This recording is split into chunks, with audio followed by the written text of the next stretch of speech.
What's good, ladies and gents? Welcome to the MKO Pugilism Boxing channel, where we talk all things boxing. Remember to like, subscribe, hit the bell notification, put down also you get notified of all the latest stuff when we drop it on the channel. So let's get into this one. This ain't really gonna be no long thing.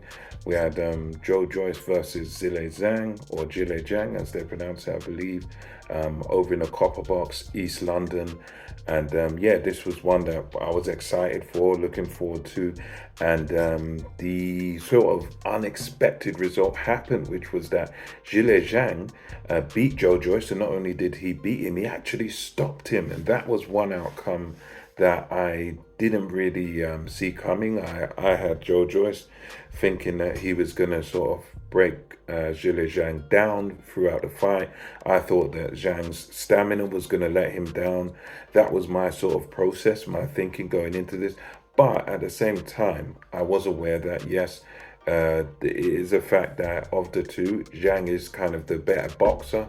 He's southpaw, so he could be awkward, and that wasn't really in my thinking going into this fight. But that proved to be the determinant factor here, really, because from the word go, as I always say, Zhang was just winning this fight. Zhang just sort of put his foot down and just dominated the fight from the word go. It was really, really impressive performance by Zhang, because he literally, from the first round, stamped his authority, nice stiff right jab, and he could not miss with that left hand of his. That left hand just could not miss from that first round. He was just dominant, just outboxing Joyce. And yeah, those who know about boxing and who watch Joyce fight, he's a clunky guy. He kind of looks robotic, and he looks very unorthodox in terms of what he does and how he fights. But he's normally sort of able to grind other fighters down and sort of overwhelm them. But with Zhang was just able to keep him at a nice distance. And the fact that he was the same sort of size, a little bit heavier, a bit bigger, and I don't know, there might be centimeters in it height-wise, but the fact that he was kind of an equal of Joyce in terms of his size and stuff, that really did play a factor in this fight. I will say that for sure, because he was really, in this fight, the thing was really that Zhang was the guy who was sort of able, of the two of them, to sort of control the action and control the tempo, control the pace of the fight. This was fought at Zhang's pace, and we know of the two, Joyce has got the better engine and stuff like that. But Zhang, he never tired himself out. He fought at his own pace. He kept Joyce at the right distance, to where Joyce was sort of having to always come second best when they would have their little exchanges. Zhang actually looked pretty quick compared to the two. He's getting on for 40 years old. He's 39 years old now, and of the two guys, Zhang was just that little bit quicker in the ring with his combinations. And in this fight, I mean, even from round two, Zhang was able to hurt Joyce a few times with the left hand, and that left hand threw as kind of a hook, kind of a straight left down the pipe. And Zhang was really able to sort of wobble Joyce, and sometimes we see Joe's a bit wobbled, a bit thing, and it's because of the way that he stands, it's because of this sort of unorthodox stance that he has. But in this thing, it was, really doing some damage. And to his credit, Joyce was always coming back with shots and, trying to throw combinations. But you would see that whenever Joyce would land, okay, you'd see it land and stuff, but there wasn't really, he wasn't really able, which is unusual for Jojo, he wasn't able to really put a dent in Zhang throughout this fight. So he was just constantly getting peppered and peppered and peppered.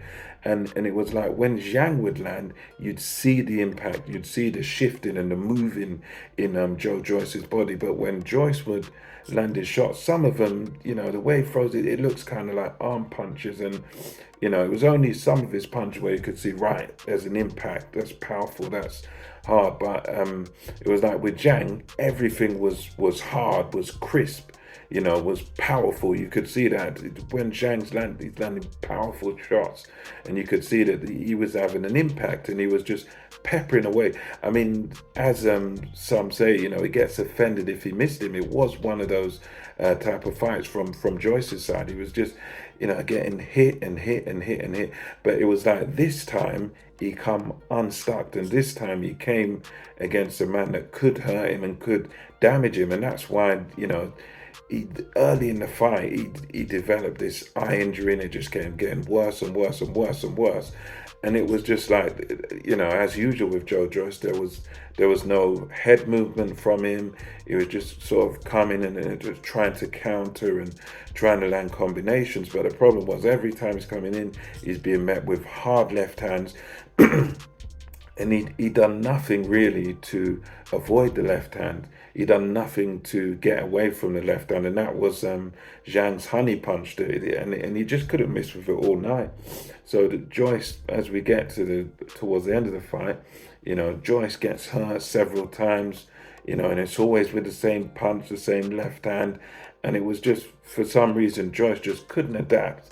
And it's like he just couldn't see any of these punches coming, and there was that gap in speed, and that hard left hand just kept landing. And they had a look at it, and in the end, it ends in round 6. The referee just waved it off Howard Foster, as it was clear as day that Joe Joyce, the eye was closed, couldn't see anything out of it, and he must have been well down on the scorecards, unless there's some real corruption going. So that's pretty much how it ended there.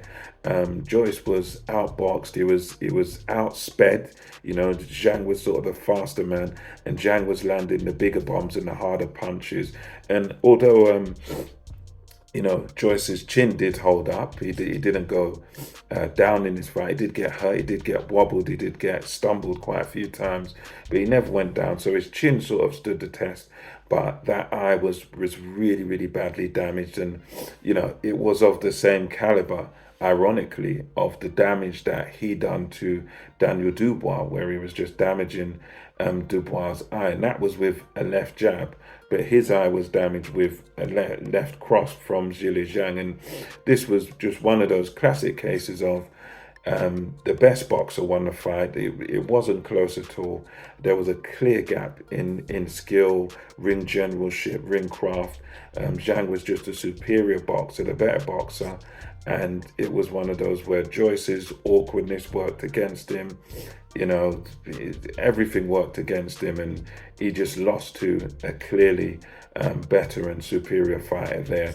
Very impressive performance by Zhang, especially the fact that not only did he beat Joe Joyce, but he became the first man to stop Joe Joyce. Joe Joyce came into this with a tremendous reputation as a bit of a puncher, a thudding, dangerous puncher, a juggernaut who just keeps coming and seems to be impenetrable.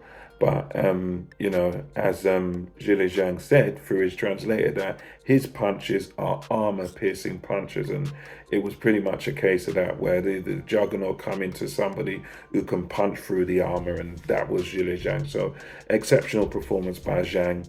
He didn't really even lose a round, to be honest with you. Just such a clear and decisive victory. So we'll see what this means for him going forward.